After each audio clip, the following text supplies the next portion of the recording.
हरियाणा के ऐसे साथियों,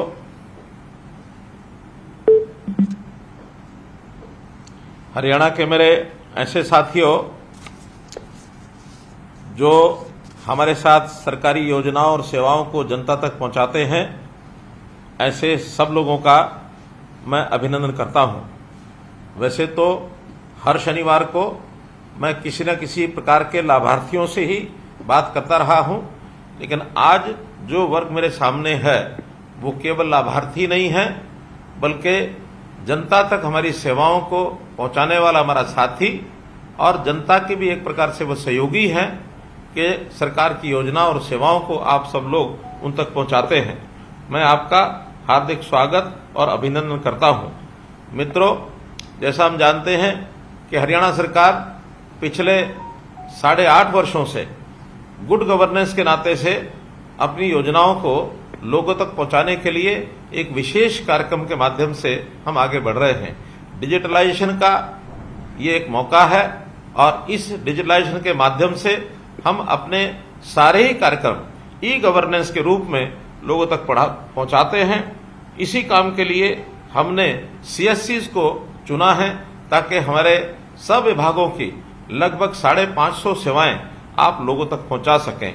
मित्रों, इस काम में जो सफलतापूर्वक आप ये सब काम कर रहे हैं, इसमें एक सिस्टम का हम सब उपयोग कर रहे हैं। उस सिस्टम को बनाने के लिए केंद्र सरकार से ये CSCs का प्रोग्राम ये बहुत ही लाभदायक हुआ है।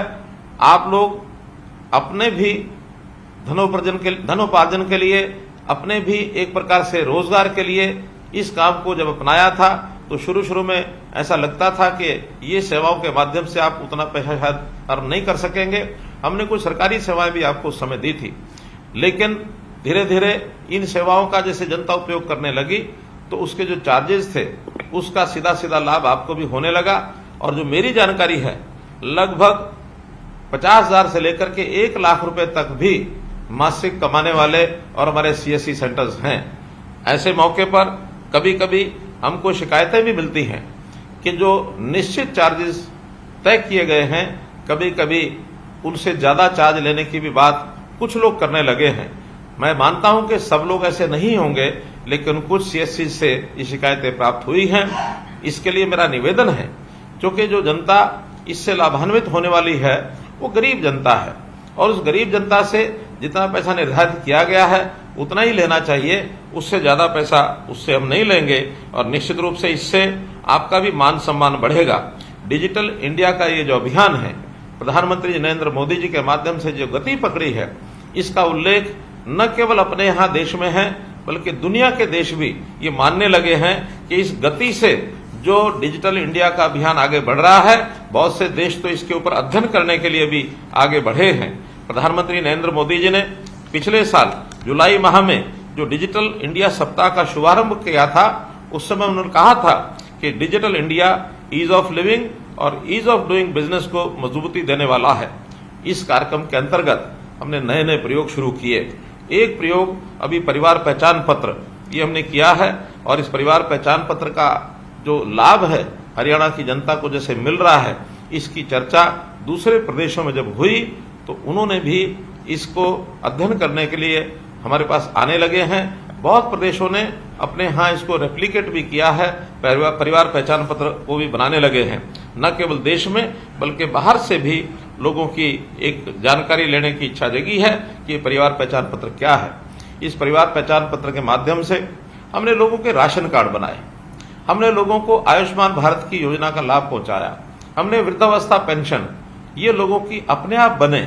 60 वर्ष की आयु के बाद व्यक्ति थोड़ा लाचारी का जीवन व्यतीत करता है तो उसको कहीं भी सरकारी दफ्तरों में चक्कर न काटने पड़े, कोई दरखास्त न देनी पड़े, कोई दस्तावेज लेके न चलना पड़े, तो उसको अपने आप घर बैठे 60 वर्ष के होने के बाद पेंशन देने का काम ये हमारा सेवा विभाग वो कर रहा है और इससे हमारे जो लाखों लोग इससे लाभान्वित हो रहे हैं। हमने चिरायु हरियाणा आयुष्मान भारत के साथ जोड़ करके आगे किया और इसका रजिस्ट्रेशन जो प्रारंभ कराया है, जो आपके माध्यम से भी सब हो रहा है, इसमें 75 लाख लोगों का और एक प्रकार से आयुष्मान चिरायु योजना के कार्ड ये बनाए जा चुके हैं। इसके साथ निरोगी हरियाणा योजना ये भी हमने शुरू की ताकि हर गरीब परिवार के सदस्य का उसकी जो जांच है वो जांच भी अस्पतालों के माध्यम से, हमारे डिस्पेंसरीज, सीएससीज, उनके माध्यम से जांच होनी शुरू हो, ताकि उसके टेस्ट, एक उसका जो स्वास्थ्य कार्ड है उसके आधार पर वो बनना शुरू हो और उसका रिकॉर्ड हर व्यक्ति के इलाज के समय उसका स्वास्थ्य कार्ड का जो रिकॉर्ड है, डाटा है, वो काम आएगा, ताकि उसको प्रारंभ में ही इस जांच के माध्यम से जो लाभ होता है उसका भी एक उल्लेखनीय योगदान आपका है। तो हम लोग धीरे धीरे ऐसे बीपीएल परिवारों को ये जो सब लाभ पहुंचा रहे हैं, इन लाभ को पहुंचाने में अपना अपना जो योगदान है। हमारे यहाँ एक कल्पना की गई है कि सरकारी योजनाओं का लाभ सबसे पहले गरीब व्यक्ति को मिलना चाहिए।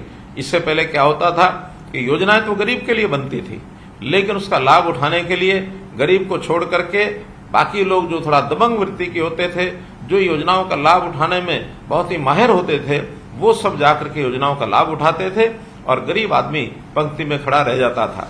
लेकिन अब चूंकि हर निश्चित व्यक्ति को उसका लाभ ये अंकित है कि इसको क्या मिलेगा, उसको सूचना दी जाती है कि ये लाभ आपको मिलेगा। उस लाभ को लेने के लिए वो आता है और आपके यहाँ सीएससी सेंटर्स पर वो सूचना देता है और उसके हिसाब से आप ऑनलाइन फॉर्म उसका भर के दे देते हैं। एक बहुत बड़ा लाभ उसको होता है। हमेशा सीएससी की तरफ वो देखता रहता है। जब भी उसको योजना को लेनी होती है उसका ध्यान सीएससी की तरफ जाता है। सीएससी का काम एक प्रकार से हमारे यहाँ भले ही नया है लेकिन बहुत सक्सेसफुल तरीके से आगे बढ़ गया है। वो आपकी दुकान को सीएससी के नाते से जानता है। हमने अटल सेवा केंद्र आस्क नाम से भी उसका नाम प्रचलित करना शुरू किया था, लेकिन फिर भी जब भी पूछो कि कोई सेवा कहाँ मिलेगी, सीएससी पर मिलेगी। तो सीएससी का मान सम्मान ये बहुत बढ़ गया है। इसका जो लाभ उनको निरंतर ऑनलाइन मिलता रहे, इसलिए आपकी व्यवस्था जितनी बढ़िया होगी उस व्यवस्था के नाते से आप लोग जो उनकी सेवा करेंगे। और इस नाते से जो जानकारी मुझे दी गई है कि लगभग 30 से 35 हजार सीएससी के ऊपर ये सेवा उनको दी जा रही है। आप लोग साक्षरता के अभियान को चलाने वाले एक प्रकार से डिजिटल सक्षम भी हैं और साथ में साक्षर भी हैं। साक्षर व्यक्ति, पढ़ा लिखा व्यक्ति जब इस प्रकार से काम करता है तो उसका निश्चित रूप से लोगों में एक सम्मान बढ़ता है। पिछले 5 मास में इस डाटा का जो उपयोग करने वाले जो लोग हैं, जिनको हम सेवाएं दे रहे हैं, 9,36,000 गरीबों के स्वास्थ्य की जांच हुई है। 62 लाख लोग lab test, 62 lakh lab test ये सब किए गए हैं। तो ये सब आखिर तो इस हिसाब से हुआ है। परिवार पहचान पत्र के हिसाब से जन्म मृत्यु इसका पंजीकरण भी हमने किया है, ताकि जन्म और मृत्यु का जो पंजीकरण करने के बाद जो परिवारों का डाटा है वो रियल टाइम बेस्ड उसकी संख्या ये हमारे पास होती है। बच्चे 0 to 6 ये जो बच्चे हैं इनका हम अलग से हमारा जो WCD डिपार्टमेंट है उसके माध्यम से उनकी चिंता करते हैं, उनका ख्याल करते हैं। 6 से लेकर के 18 वर्ष तक की आयु के जो बच्चे हैं उनका स्कूल की शिक्षा में उनका कितना दाखिला किस स्कूल में हुआ है।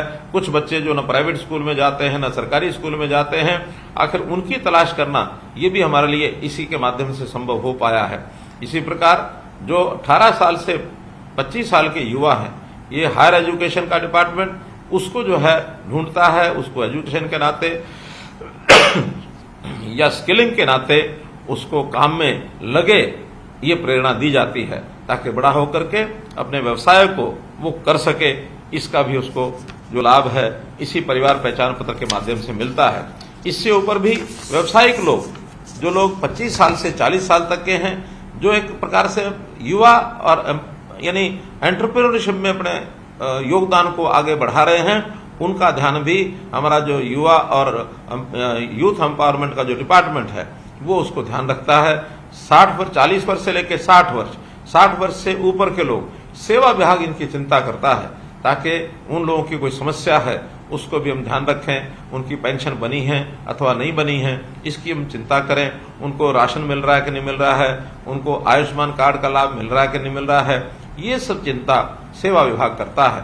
और जो जो सेवाएं उनको मिलती हैं आखिर तो उनको अप्लाई करने के लिए हमेशा ये कहा जाता है कि जाइए अपने गांव की, मोहल्ले की जो सीएससी है वहां जाकर के आप अप्लाई करिए, और अप्लाई करने के बाद ऑनलाइन सेवा सब पहुंच जाती है।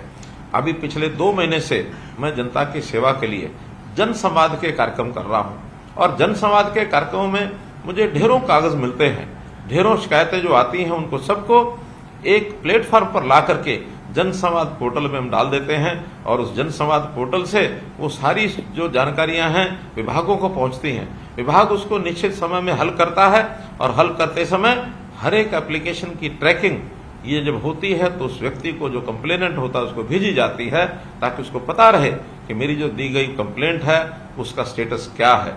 ये सब डिजिटलाइज्ड सर्विस होने के नाते से यहां तक जो है हम सब कर पाए हैं।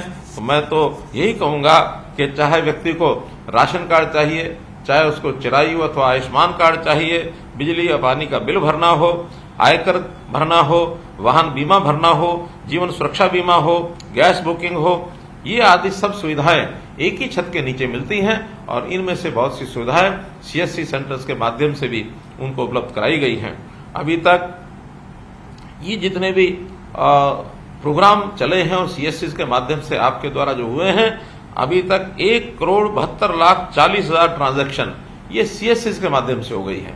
तो इतनी बड़ी संख्या में आप जो सब काम करते हैं, हमारी गवर्नेंस को स्मार्ट गवर्नेंस बनाने के लिए आप उपयोगी हैं। स्मार्ट गवर्नेंस यानी वो सिंपल है, वो मॉरल है, वो अकाउंटेबल है, रिस्पॉन्सिबल है एंड ट्रांसपेरेंट है।